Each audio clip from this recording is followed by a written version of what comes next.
Assalamualaikum warahmatullahi wabarakatuh.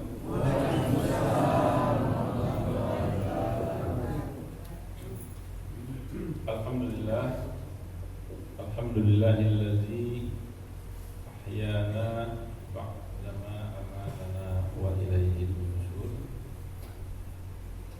Asyhadu an la ilaha illallah wahdahu la syarika lah wa asyhadu anna Muhammadan abduhu wa rasuluh sallallahu alaihi wasallam la nabiyya ba'da.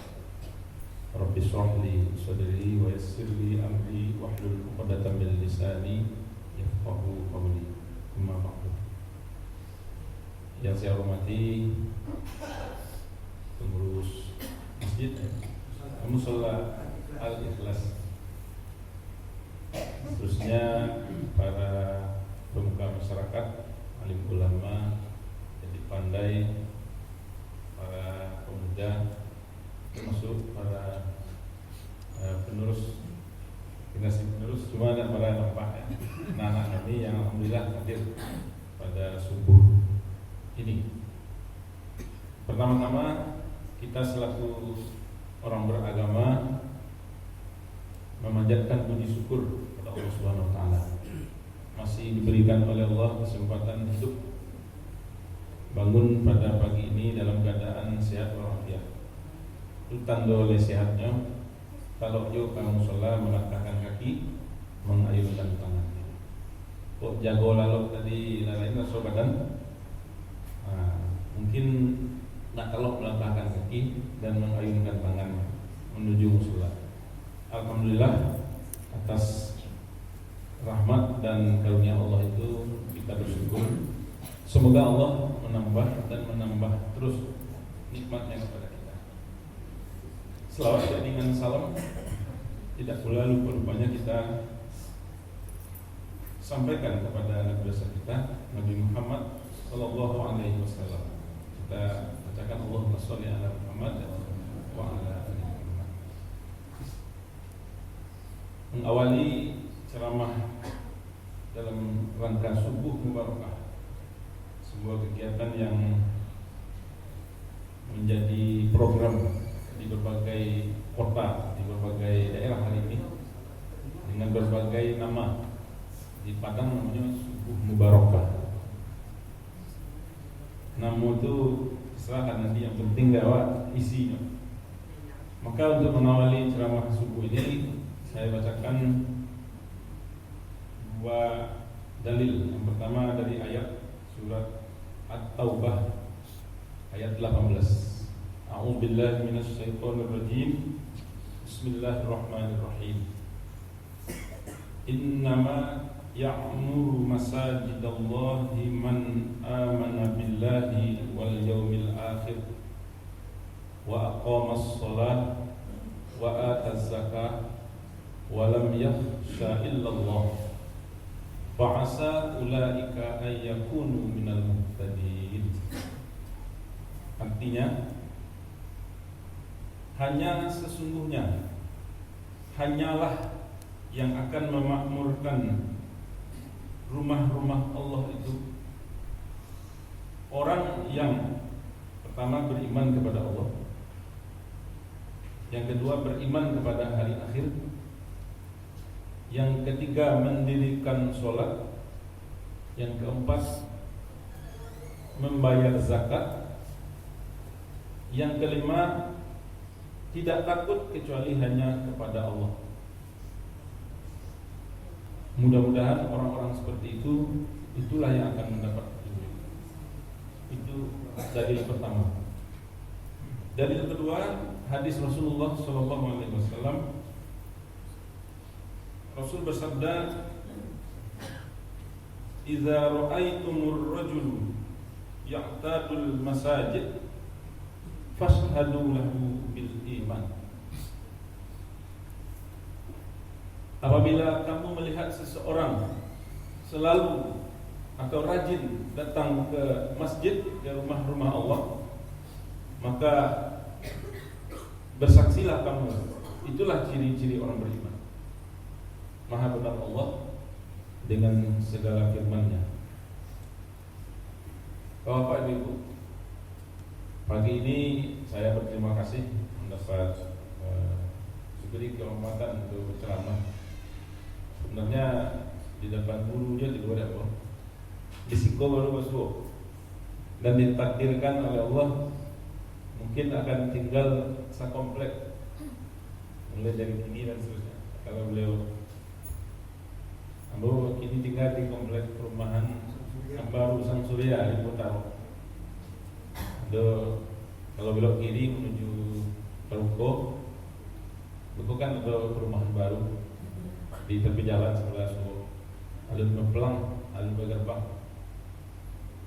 Di bukunya ada beberapa sawah. Daerah kalau ini di Botaro. Jadi buat tetangga kami anak. Itulah Allah Subhanahu wa taala mengatur kasadunya. Dan jujur baru sekali itu baru kasihku. Jadi bentuk orang asing. Jadi masuk dipandu oleh Ustaz Ali. Beliau memang kami sadaerah. Ambo di Kumbah Pak. Sakampung mana dia beliau bekerja di Siko. Kantor namanya. Kantor yang di jalan bawah. Jadi memang dia tidak tahu dan Balimbiang itu setahu memang banyak gangnya. Jadi timbul muka masa jika kadang tu boleh menelpon. Kemana? Tarik. Kau dah tunggu belok semua. Itu mana tak tahu ya. Kalau Balimbiang tentu apa tahu. Sejak 93 di Kali Padang. Kemana jalan Salak. Salat 3 musola Al-Ikhlas. Jadi alhamdulillah ini sampai juga di situ. Dan terima kasih sekali lagi diberi kehormatan istilahnya untuk berbicara di depan Bapak. Itu bukan menggurui tapi mengulang-ulang apa yang disampaikan oleh Allah dalam Al-Quran dan hadis Nabi. Bapak Ibu, kegiatan kita ini diberi nama Subuh Mubarakah. Artinya sebuah program bagaimana memakmurkan masjid, meramikan musola. Itu program yang paling top. Sebab Ambo baru pulang petang dari pelatihan TOT namanya. Ambo bekerja di Depak. Kalau ini namanya Kemenak, bagian diklat. Jadi Ambo dilatih tentang manajemen masjid Namari. Jadi narasumbernya dari mana? Majaba, praktisi, bukan orang dari kampus. Kalau orang dari kampus ya mohon maaf mungkin ada dan dosen. Ambo kebetulan dosen dulu di STIQ, STIPIK. Kan orang mengkaji teori namanya. Kalau di kampus, teori tinggi, kan? Kaji satunya. Kalau orang tua praktisi, nyo lakukan, nyo kerajuan berhasilnya. Namanya Masjid Jogo Karya di Yogyakarta. Masjid teladan, masjid terbaik di Indonesia, bahkan mungkin di Asia. Terbaik pengelolaannya. Jadi Mas Haji itu 3. Kalau dibaca ayat tadi kan tentang memakmurkan Mas Haji itu 3. Nabi pertama memang idaroh namanya, urusan administrasinya. Walaupun namanya Mas Haji musola, urusan administrasi penting. Dan kedua imarah. Kalau ada memakmurkan masjid itu, maka di orang itu namanya bukan pengurus masjid, tapi takmir masjid. Jadi dan hadir itu petang sekretaris takmir masjid Jogo Karya. Dan ketiga namanya imarah. Imarah yang ketiga riayah. Pemeliharaan. Itu sarana prasarana membangun, mempercantik. Beku kalau mau jalan pengalaman petang dulu, silakan diambil kesimpulan. Jawab apa namanya? Kama-kama awak bayi ambo 20 tahun jadi imam masjid kelah PR awak. Jadi cerita kita target tujuan akhir dari Masjid Jogo Karya itu lihat Bapak Ibu, mewujudkan jamaah sama banyak sholat Jumat dan sholat subuh. Itu saya visinya Pak. Tujuannya tidak tinggi-tinggi. Jadi setiap kami tanya dengan ilmu manajemen, kami dipatahnya. Malah kami digalak-galaknya kalau bertanya terlalu sesuai teori. Karena peserta COT itu 30 orang, separuhnya dokter. Ini mungkin dapat S1-nya dan jadi sekretaris takmir. Jadi teori-teori itu patahan karena ini lah mempraktekkan. Awak hanya teori saja tidak mencuri buku. Jadi itu targetnya. Sholat subuh kan nanti sama raminya sholat Jumat. Bahas sholat Jumat.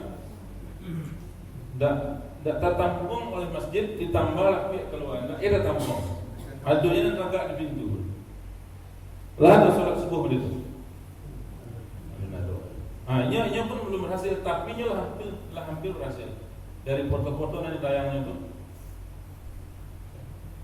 sehingga ya, ambo bertanya sekali saja berkaitan dengan masjid sarang, tidak tanya boleh malu.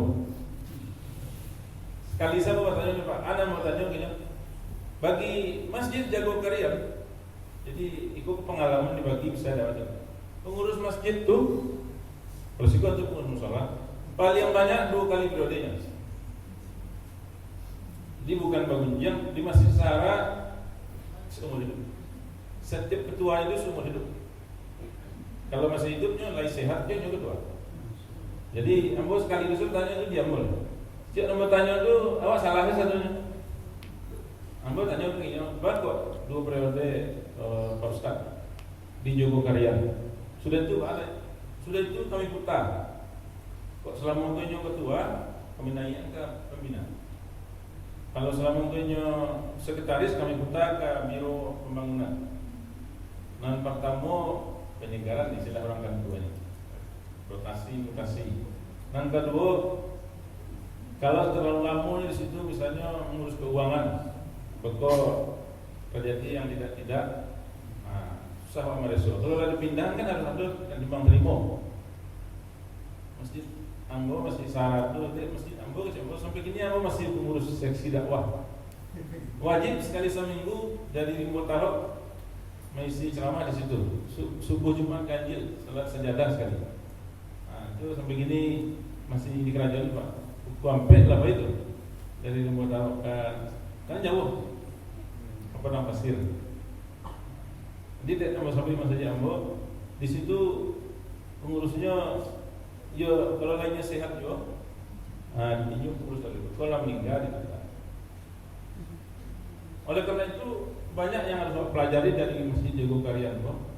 Bahkan bagi beliau itu terbalik. Justru ke Mas Haji itu memakai door prize. Jadi anak-anak manan payah dibawa ke Mas Haji, remaja-remaja dibuatkan acara nak ketujuh ini. Mas Haji-nya dia gi wifi. Mas Haji itu ada wifi musola kok. Jadi tidak di rumah Pak itu PR fokus kok. Tapi diatur. Ada tampaknya. Memang antara orang ibu mi kan itu ada pertanyaan dan ada. Banyak kan yang salah ya Pak. Jadi membedakan bukan anak ke mama kak, anak ke letakkan misalnya di tampil khusus dan dua. Bagaimana caranya? Inyo kader regenerasi. Jadi yang menghadapi anak-anak itu kakak-kakaknya. Jadi betul apa yang dikatakan dalam WA. Jangan dilarang anak-anak main di masjid di musola, jangan diberangi. Weh kalian mau makak saya sekolah, bilang sini. Itu ya bayinya. Memang betul itu katanya. Tapi ada yang salah jawab. Tidak boleh dimarahi, bahkan dibawanya rame-rame. Kalau perlu dibawa salunya. Mungkin kecuali dan masih belum masih ngompol, masih pipis, itu tidak ada. Tapi tidak tinggi. Itu. Coba kalau berang-berang ya anak-anak, mungkin 10-20 tahun lain tidak ada anak-anak remaja aku ke Mas Haji. Jadi yang pertama tak ketujuh ini Mas Haji karena kaji di Mas Haji acuk kan berang. Kaji di Mas Haji itu kaji kamar saya. Maka di situ dibuatlah pengajian bervariasi. Sholat tarawih anak-anak yang selevel SD, SMP khusus tampil. Kira-kira awak berpikir ke situ. Awak berpikir saja ke